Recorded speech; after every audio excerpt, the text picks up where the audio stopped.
ہیں, جن کے گھروں میں بیمار ہیں, جو مدنی چینل کے ناظرین مجھے سن رہے ہیں, سنو میرے آقا علیہ الصلوۃ والسلام فرماتے ہیں صدقہ دو اور صدقے کے ذریعے اپنے مریضوں کا مداوا کیا کرو. بے شک صدقہ حادثات اور بیماریوں کی روک تھام کرتا ہے اور یہ تمہارے اعمال اور نیکیوں میں اضافے کا باعث ہے. سبحان اللہ. بیماریاں دور ہو جائیں, حادثے دور ہو جائیں. میں کہتا ہوں ساری دنیا کی دولت ہو ہمارے پاس اور اللہ نہ کرے کوئی ایسا ایکسیڈنٹ ہو جائے کہ نہ بندے کے پیر رہیں نہ ہاتھ رہیں اور معذور ہو جائے, پھر دولت کس کام کی؟ اللہ صحت دے, عافیت دے, حادثات سے بچائے, آفتوں سے بچائے. بے شک زندگی میں پیسے تھوڑے ہوں, اس سے بڑی کون سی نعمت ہے؟ تو اے میرے میٹھے اسلامی بھائیوں, اگر آپ حادثات سے بچنا چاہتے ہیں, بیماریوں سے بچنا چاہتے ہیں, آپ مصیبتوں سے بچنا چاہتے ہیں, صدقہ دینے کی عادت اپنائیں. صبح شام صدقہ دینے کی عادت اپنائیں. نبی پاک علیہ الصلوۃ والسلام فرماتے ہیں صبح سویرے صدقہ کا ادا کرو. شام میں بھی دینا چاہیے, رات میں بھی دینا چاہیے, مگر صبح سویرے صدقہ دینے کی فضیلت کیا فرمائی آقا نے؟ صبح سویرے صدقہ دو کہ بلا صدقے سے آگے قدم نہیں بڑھاتی, بلا کو انٹرسپٹ کر دیتا ہے, بلا کو روک لیتا ہے صدقہ. ہمیں صدقہ دینا چاہیے. منصور بن عمار رحمت اللہ تعالی ایک روز واز فرما رہے تھے تو کسی حقدار نے 4 درہم کا سوال کیا. کوئی غریب تھا, مسکین تھا, اس نے 4 درہم کا سوال کیا. تو آپ رحمت اللہ تعالی نے اعلان کیا کہ جو اس کو 4 درہم دے گا میں اس کو 4 دعائیں دوں گا. آپ نے, اللہ کے ولی تھے, آپ نے فرمایا جو اس کو 4 درہم دے گا میں اس کو 4 دعائیں دوں گا. اس وقت ایک غلام گزر رہا تھا, خود بھی غریب تھا, مگر اللہ کے ولی کی ایک ایسی شاندار آواز سنی کہ 4 دعائیں ملیں گی. تو اس نے کیا کیا, اپنے پاس اس کے 4 درہم تھے, وہ اس نے غریب کو دے دیے, اس سائل کو دے دیے. حضرت نے کہا کہ اب بتاؤ کون سی 4 دعائیں کروانی ہیں؟ کہ اگر پہلی دعا تو کر دیں کہ میں غلامی سے آزاد کر دیا جاؤں, غلام ہوں, غلامی سے میری آزادی ہو جائے. نمبر 2, مجھے ان درہم کا بدلہ بھی مل جائے, 4 درہم دے تو دیے, مجھے اس کا بدلہ بھی مل جائے. تیسری دعا حضور یہ کر دیں مجھے اور میرے آقا کو توبہ نصیب ہو جائے. چوتھی دعا یہ کر دیں کہ میری, میرے آقا کی, آپ کی اور تمام حاضرین کی بخشش ہو جائے. 4 بڑی پیاری دعائیں کروا لی اس نے جناب. اب آقا کے پاس جب وہ غلام پہنچا تو آقا کہتا اتنی دیر کیوں ہو گئی, کدھر رہ گئے تھے بھائی, کئی کام سے بھیجا تھا, اتنا لیٹ؟ کہتا حضور ایسا ایسا ماجرا ہوا, راستے میں حضرت منصور اللہ کے ولی وہ کہہ رہے تھے جو 4 درہم دے دے میں 4 دعائیں کروں گا. میں نے تو 4 درہم دی اور 4 دعائیں کروا کے آیا ہوں. کہا اچھا بتاؤ دعائیں کون سی تھی, پہلی دعا بتاؤ. کہا حضور میں نے پہلی دعا تو کی کہ اللہ مجھے غلامی سے آزاد کر دے. آقا کہتا جا تو غلامی سے آزاد ہے. پہلی دعا فوراً قبول ہو گئی نا, پہلے آقا کو دعا سنائی, آقا کہتا جا تو غلامی سے آزاد. کہا بتا دوسری دعا کون سی کروا کے آیا؟ کہا تو دوسری دعا میں نے یہ کی کہ جو 4 درہم میں نے دیے مجھے اس کا بدلہ مل جائے. غریب آدمی تھا ظاہر ہے. تو آقا نے کہا کہ میں نے تجھے 4 درہم کے بدلے 4000 درہم دیے. ارے بھائی واہ بھائی. تیسری دعا بتا کون سی کروا کے آیا؟ کہا حضور تیسری دعا میں نے کی کہ مجھے اور میرے آقا کو گناہوں سے توبہ کی توفیق نصیب ہو. یہ سنتے ہی آقا واقعی آقا تھا, اس کی زبان پر استغفار جاری ہو گیا, کہنے لگا یا اللہ میں اپنے پچھلے سارے گناہوں سے توبہ کرتا ہوں. کہا بتا چوتھی دعا کیا کروائی تھی؟ کہا حضور چوتھی دعا یہ تھی کہ آپ کی یعنی میرے آقا کی, میری اور تمام حاضرین اجتماع کی مغفرت ہو جائے. یہ سن کر آقا نے کہا 3 باتیں تو میرے اختیار میں تھی, وہ میں نے کر لی, چوتھی میرے ہاتھ میں نہیں ہے. مغفرت کرنا تو اللہ کا کام ہے نا. اسی رات آقا نے خواب میں کسی کہنے والے کو سنا کہ جو تمہارے اختیار میں تھا وہ تم نے کر دیا, اور میں ارحم الراحمین ہوں, میں نے تمہیں, تمہارے غلام کو, منصور بن عمار کو اور تمام حاضرین کو بخش دیا ہے. کیا بات ہے, کیا بات ہے, سبحان اللہ ہے. یہ میرے پیچھے اسلامی بھائیوں یہ واقعہ جو ہے یہ کتنی زبردست موٹیویشن ہے کہ ہمیں نہیں پتا ہوتا, کسی غریب کی مدد کر کے, کسی محتاج کی مدد کر کے, کسی پریشان حال بندے کی مدد کر کے ہم کبھی کبھی ایسی دعا لے لیتے ہیں کہ ہمیں اندازہ بھی نہیں ہوتا, اور وہ ایسی دعا دے دیتا ہے کہ بگڑی بن جاتی ہے, مشکلیں ٹل جاتی ہیں. یہ دعائیں لینے والے بنیے, اللہ کی راہ میں خرچ کریں گے. آج واقعی میں صحیح بتا رہا ہوں. تو یہ بعض اوقات ایک کیفیت ہوتی ہے انسان کی کہ جب انسان کسی کی مدد کرتا ہے یا کوئی ایسا کام کرتا ہے جس سے کسی کے دل سے دعا نکلتی ہے. اور یہ تو اللہ کے ولی تھے نا, انہوں نے ہاتھ اٹھا کر یہ 4 دعائیں کی.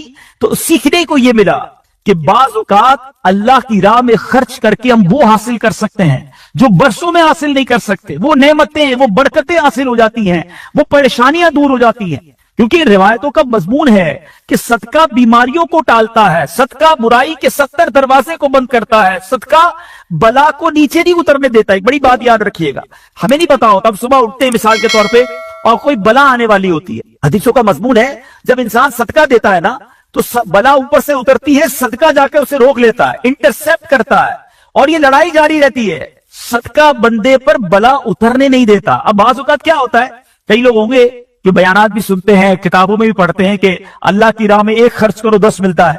अब वो हो सकता है मस्जिद में डब्बे में 100 रुपए डालें और शाम दुकान पे इंतजार कर रहे हो कि अभी तक 1000 रुपए बने नहीं है। मौलाना साहब ने तो कहा था 1 का 10 हो जाएगा, किसी फकीर को 10 रुपए दिए, इंतजार कर रहे हैं, 100 रुपए कहाँ है भाई, मल्टीप्लाई में 10 होके मिलना चाहिए था। तो हम सिर्फ माली फायदा सोच रहे हैं। मैं आपसे पूछना चाहता हूं, आपने अल्लाह की राह में खर्च किया 1000 रुपए, 10,000 रुपए या 1 लाख रुपए, और अब आप मुंतजिर हैं कि मल्टीप्लाई हो जाए, लेकिन क्या मालूम आपके घर में आग लगने वाली थी, क्या मालूम आपका रोड पर एक्सीडेंट होने वाला था, क्या मालूम आपका बच्चा जो बाहर खेल रहा था उस पर कोई खतरनाक बला आने वाली थी, मगर आपने जो सदका दिया उससे वो बला टाल दी गई। मुझे बताओ, वो 1000 का 10,000 होना अच्छा था या हम पर इतनी बड़ी बला का टलना अच्छा था? तो हमेशा अल्लाह की राह में सदका दीजिए, आप यकीन करें आप खुशहाल हो जाएंगे, आपकी मुश्किलें आसान होंगी। मगर दोबारा वही बात करूंगा कि नीयत अच्छी हो। सदका देते वक्त, खर्च करते वक्त, किसी की मदद करते वक्त एहसान न जताना।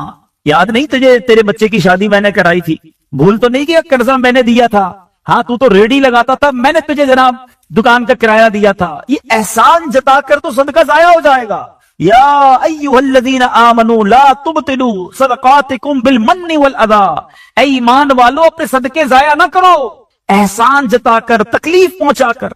तो कुछ लोग सदका देते भी हैं, मदद करते भी हैं, पर सारी जिंदगी जता रहे होते हैं, तो ये बर्बादी है, ये ना करें। बस अल्लाह के लिए, अल्लाह की रिजा के लिए आप खर्च करें और फिर देखें इसकी बरकतें कैसे मिलती हैं। कुरान में अल्लाह तबारक व तआला अपनी राह में खर्च करने वालों को कैसा मुजदा सुनाता है, कैसी खुशखबरी है, कैसा फरमान है। अल्लाह फरमाता, इन्नल मुसद्दिकीना वल मुसद्दिकाती व अक़रदुल्लाह क़र्दन हसनन युदाअफ़ु लहुम व लहुम अज्रुन करीम। बेशक सदका देने वाले मर्द और सदका देने वाली औरतें और वो जिन्होंने अल्लाह को अच्छा कर्ज दिया, उनके दूने हैं और उनके लिए इज्जत का सवाब है। अब कमाल यह है, ये एक जगह नहीं, कुरान में कई जगह अल्लाह तबारक व तआला ने कर्ज का लफ्ज इस्तेमाल किया है। कोई अल्लाह को जो अच्छा कर्ज दे। मुझे एक बात बताइए, मैं आपको, आप में से किसी को कोई 10,000 रुपए रखवाए और थोड़े दिनों बाद कहे कि जरा वो 10,000 में से 5,000 रुपए दे दो, तो उस 5,000 देने वाले ने कोई कमाल किया? उसका तो कोई कमाल नहीं ना, पैसे मेरे थे और मैंने कहा कि मेरे 10,000 में से 5,000 मुझे दे दो। क्या कमाल किया, मेरे पैसे थे वापस दे दिए। मगर अल्लाह की शान देखो, अल्लाह की करम नवाजी देखो, शान करीमी देखो। हम सबको दाना दाना उसने दिया है। हम तो पैदा हुए थे, कपड़े भी जिस्म पर नहीं थे, हैं? खाने को उसने दिया, पहनने को उसने दिया, घर उसने दिया, माल उसने दिया, सब उसने दिया। मगर जब उसकी राह में खर्च करने की बारी आती है तो कहता है, फरमाता कुरान में है कोई जो अल्लाह को अच्छा कर्ज दे? अल्लाह का माल है, हमने क्या कमाल करना था? हम खर्च करते, वो कुछ भी ना देता उसके बदले, फिर भी उसी का माल था। मगर मेहरबानी देखो, माल भी वो देता है, तौफीक भी वो देता है, खर्च करें तो सवाब भी वही देता है, अता भी वही करता है। और उलमा ने बड़ी जबरदस्त इसमें डिबेट की है, मुफस्सिरीन ने बहस की है कि जनाब इन आयतों में कर्ज का लफ्ज क्यों लाया गया। अल्लाह अकबर है। फरमाया, जब आप और मैं, दुनिया में बंदा किसी को कर्जा देता है ना, तो उम्मीद होती है ये कर्जा वापस मिलेगा। अगर उम्मीद ना हो तो फिर ये कर्ज नहीं है, फिर तो तोहफा हो जाएगा ना। आप किसी को तोहफा दे दें तो आपको पता है ये वापस नहीं आएगा, लेकिन कर्जा देते वक्त आप तय करते हैं कितने दिनों में दोगे, कब दोगे, कैसे लौटाओगे। थोड़ी मंदा मालूमात भी करता है, यार कर्जा दे रहा हूं, वापस मिलेगा नहीं मिलेगा। तो कर्ज के जब भी लफ्ज लोन आएगा, कर्ज आएगा, इसका मतलब ये कि ये वापस मिलना है। तो अल्लाह ने कुरान में गोया वादा फरमा लिया है कि तुम जो मेरी राह में खर्च करते हो, ये अल्लाह को कर्ज देना है, ये तुम्हें वापस मिलेगा, ये लौटाया जाएगा और ज्यादा दिया जाएगा। तो हमें अल्लाह की राह में खर्च करते वक्त ये जहन रखना चाहिए। सुभान अल्लाह। अब बांटने से क्या घटता है? बड़ी खूबसूरत हदीस पाक है, जरा समझिएगा। एक बार हजरत आयशा सिद्दीका रज़ी अल्लाह तआला अन्हा से मरवी है कि अहले बैत ने, नबी पाक के घर वालों ने एक बकरी ज़िबा की और प्यारे आका अलैहिस्सलातु वस्सलाम तशरीफ लाए, बकरी ज़िबा की और उन्होंने कुछ तकसीम भी कर दी। हदीस का मजमून है, नबी पाक आए और इरशाद फरमाया कि ए आयशा क्या बचा है? बकरी को काटा था, तकसीम की, क्या बचा?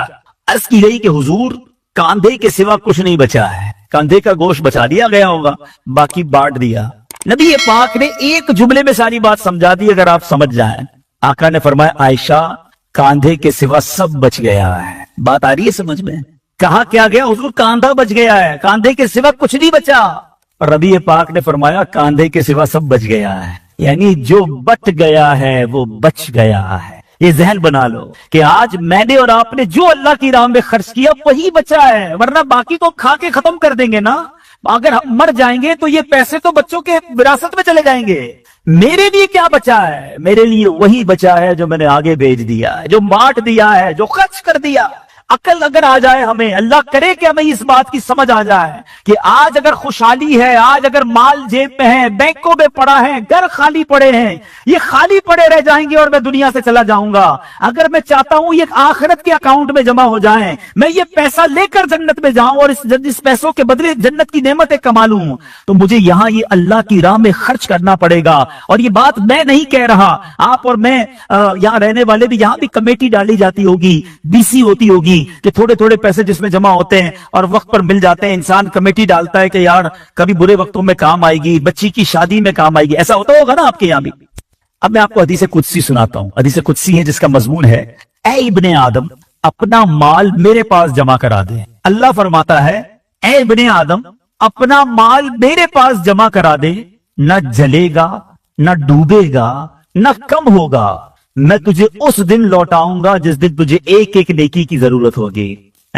सिक्योरिटी डिपॉजिट, ये बाज़ औक़ात मस्जिद में हमारे आगे से डब्बा जाता है ना, या कभी कोई इस्लामी भाई झोली लेके बैठे होते हैं, ये जब जेब से आप पैसे निकाल के डालते हो ना, उस वक्त जहन बनाओ कि ये जा नहीं रहा, ये जमा हो रहा है मेरे आखिरत के अकाउंट में। और डाल दूं यार, अभी आजकल पैसे अच्छे हैं, थोड़े और डाल दूं, जमा हो जाए, उधर मिलेगा। तो जब भी आपके दिन अच्छे हों, यकीन करें, जब आपके हाथ खुला हो, आपको लगता है यार अल्लाह ने बड़ा नवाजा हुआ है, तो फौरन आखिरत के लिए सोचें।